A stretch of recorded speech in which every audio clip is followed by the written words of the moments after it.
Hi friends, ನಮಸ್ತೆ. Welcome to coin guru YouTube channel. ವಿಡಿಯೋನ ಪೂರ್ತಿ ನೋಡಿ, ಇಷ್ಟ ಆದರೆ ಮಾತ್ರ ಚಾನಲ್ನ ಸಬ್ಸ್ಕ್ರೈಬ್ ಮಾಡ್ಕೊಳ್ಳಿ.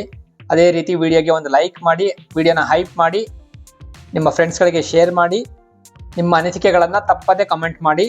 ಸೊ ಈಗ ವಿಷಯಕ್ಕೆ ಬರೋಣ. ಈ ಒಂದು ವಿಡಿಯೋದಲ್ಲಿ ನಾವು ಈ 10 ಪೈಸೆಯ ಅತ್ಯಂತ ಅಪರೂಪವಾದಂತಹ ನಾಣ್ಯದ ಬಗ್ಗೆ ತಿಳ್ಕೊಳ್ಳೋಣ.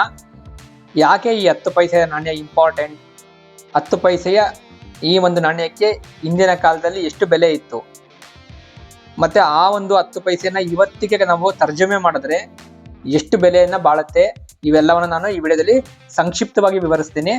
ವಿಡಿಯೋನ ಪೂರ್ತಿ ನೋಡಿ, ತುಂಬಾ ಇಂಟ್ರೆಸ್ಟಿಂಗ್ ಆಗಿರುತ್ತೆ. ಯಾಕೆಂದ್ರೆ ಈ 10 ಪೈಸೆ ನಮ್ಮ ದಿನನಿತ್ಯದ ಬದುಕಿನಲ್ಲಿ ಒಂದು ಪಾರ್ಟ್ನರ್ ಆಗ್ಬಿಟ್ಟಿತ್ತು ಈ 10 ಪೈಸೆ ಅನ್ನೋದು.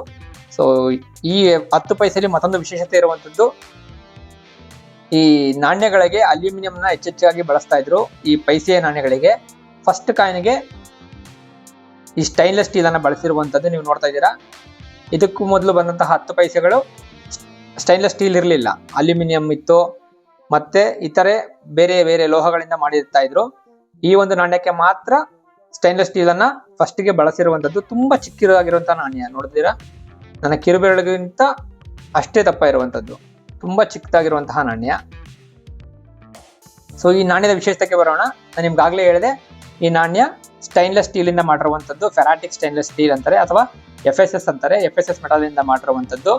1988ರಲ್ಲಿ ಶುರುವಾಯಿತು, ಮತ್ತೆ 1998ರವರೆಗೆ ಈ ನಾಣ್ಯ ಪ್ರಿಂಟ್ ಆಯಿತು. ಅದಾನಂತರ ಸುಮಾರು ಒಂದು 4-5 ವರ್ಷ ಬಳಸಿದ್ರು, ಮತ್ತೆ ಬ್ಯಾನ್ ಆಯಿತು. ಈ ನಾಣ್ಯ ಬಳಕೆಯಿಂದ ಹಿಂದೆ ಸರಿತು. ಯಾಕೆಂದ್ರೆ 10 ಪೈಸಕ್ಕೆ ಯಾವುದೇ ರೀತಿಯ ವಸ್ತುಗಳು ದೊರಕ್ತಾ ಇರಲಿಲ್ಲ. ಹಾಗಾಗಿ RBI ಇದನ್ನ ಸ್ಟಾಪ್ ಮಾಡ್ತು, ಪ್ರಿಂಟಿಂಗ್ ನ ಸ್ಟಾಪ್ ಮಾಡ್ತು.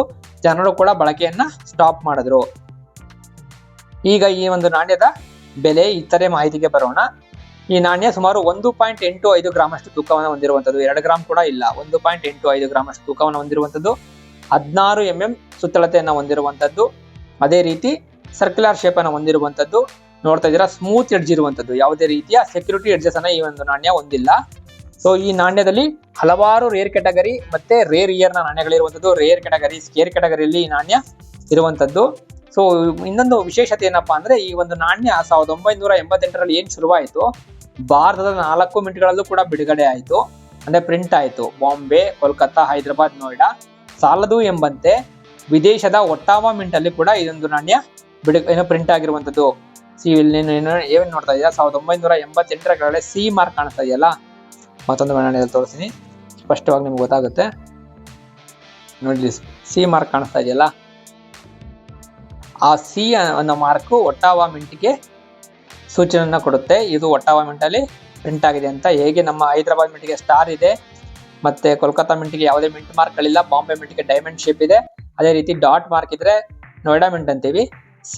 ಸಿ ಮಾರ್ಕ್ ಇತ್ತು ಅಂದ್ರೆ ಅದು ಕೋಲ್ಕತ್ತಾ ಅಲ್ಲ, ಒಟ್ಟಾವಾ ಮಿಂಟ್ ಮಾರ್ಕ್ ಅಂತ. ಒಟ್ಟಾವಾ ಅಂದ್ರೆ ಅದು ಒಂದು ವಿದೇಶದ ಮಿಂಟ್, ವಿದೇಶದ ಒಂದು ರಾಜ್ಯದ ಹೆಸರು ಒಟ್ಟಾವಾ ಅನ್ನೋದು. ಈಗ ಈ ನಾಣ್ಯದ ಬೆಲೆಗೆ ಬಂದ್ಬಿಡೋಣ. ನೋಡಿ, ಈ ಒಂದು ನಾಣ್ಯ ನಿಮ್ಮ ಹತ್ರ ಏನಾದ್ರು 1990ನೇ ಇಸವಿಯ ಬಾಂಬೆ ಮಿಂಟ್ ನ ನಾಣ್ಯ ಇತ್ತು ಅಂದ್ರೆ ಅದು ಕಾಮನ್ ಕ್ಯಾಟಗರಿ ಇರುತ್ತೆ. ಅದೇ 1990 ಅಂತ ಇರಬೇಕು, ಯಾವುದೇ ಮಿಂಟ್ ಮಾರ್ಕ್ಗಳು ಇರಬಾರ್ದು. ಅಂದ್ರೆ ಏನೋ ಕೋಲ್ಕತ್ತಾ ಮಿಂಟ್ ನ ನಾಣ್ಯ ನಿಮ್ಮ ಹತ್ರ ಇತ್ತು ಅಂದ್ರೆ ಅದು ಸುಮಾರು 300-350 ರೂಪಾಯಿ ಬೆಲೆಯನ್ನ ಹೊಂದಿರುವಂತದ್ದು. ಸೊ ನಾನು ಬರೀ ಮಾತಾಡೋದಿಲ್ಲ, ನಿಮಗೆ ಪುಸ್ತಕದಲ್ಲಿ ತೋರಿಸಿ ಹೇಳ್ಬಿಡ್ತೇನೆ. ಒಂದು ನಿಮಿಷ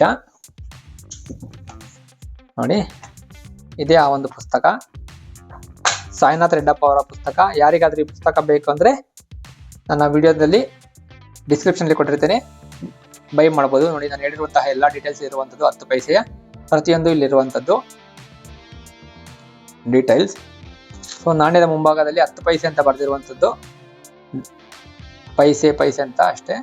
ಮತ್ತೆ ನಾಣ್ಯದ ಹಿಂಭಾಗದಲ್ಲಿ ರಾಷ್ಟ್ರೀಯ ಲಾಂಛನವನ್ನು ಹಾಕಿ ಸತ್ಯಮೇವ ಜಯತೆ ಅಂತ ಬರೆದಿರುವಂತದ್ದು ನೋಡಿ. 1988ರ ನಾಣ್ಯಗಳು ಅಷ್ಟೇನು ಇಂಪಾರ್ಟೆಂಟ್ ಅಲ್ಲ, ಎಲ್ಲವೂ UNC ಇತ್ತು ಅಂದ್ರೆ 50 ರೂಪಾಯಿ ಇರುವಂತದ್ದು. ಸೊ ನೋಯ್ಡಾ ಮತ್ತೆ ಒಟ್ಟಾವಾ ಮಿಂಟ್ ನಾಣ್ಯಗಳು ಕಾಮನ್ ಕ್ಯಾಟಗರಿಯಲ್ಲಿ ಇತ್ತು ಅಂದ್ರೆ, ಉಳಿದಂತೆ 3 ಮಿಂಟ್ ನಾಣ್ಯಗಳು ಸ್ಕೇರ್ ಕ್ಯಾಟಗರಿಯಲ್ಲಿ ಇರುವಂತದ್ದು. ಸೊ ನೀವು ನೋಡ್ತಾ ಇದ್ರೆ 1990 ಅಂತ ಇರಬೇಕು, ಯಾವುದೇ ಮಿಂಟ್ ಮಾರ್ಕ್ ಇರಬಾರ್ದು, 350 ರೂಪಾಯಿ ಇರುವಂತದ್ದು UNC ಕಂಡೀಷನ್ ಅಲ್ಲಿ. ಅದೇ ರೀತಿ ಮತ್ತೊಂದು ನಾಣ್ಯ ಇರುವಂತದ್ದು ನೋಡಿ ಇಲ್ಲಿ, 1996ರ ಬಾಂಬೆ ಮಿಂಟ್ನ ನಾಣ್ಯಕ್ಕೆ 300 ರೂಪಾಯಿ ಇರುವಂತದ್ದು. ಮತ್ತೆ ಇನ್ನೊಂದು ನಾಣ್ಯ ಯಾವ್ದಿದೆ 1997ರ ಬಾಂಬೆ ಮಿಂಟ್ನ ನಾಣ್ಯಕ್ಕೆ 750 ರೂಪಾಯಿ ಇರುವಂತದ್ದು. 10 ಪೈಸೆಗೆ 750 ರೂಪಾಯಿ ಬೆಲೆ ಇರುವಂತದ್ದು. ಅದೇ ರೀತಿ ಉಳಿದಂತೆ ಬೇರೆ ಬೇರೆ ಮಿಂಟ್ಗಳ ಬೇರೆ ಬೇರೆ ನಾಣ್ಯಗಳ ಬೇರೆ ಬೇರೆ ಇಯರ್ ಅಲ್ಲಿ ಎಷ್ಟೆಷ್ಟು ಬೆಲೆ ಬೀಳುತ್ತೆ, ಯಾವ್ಯಾವ ಕ್ಯಾಟಗರಿ ಅಂತ ನೀವು ಗಮನಿಸಬಹುದು ಸ್ನೇಹಿತರೆ.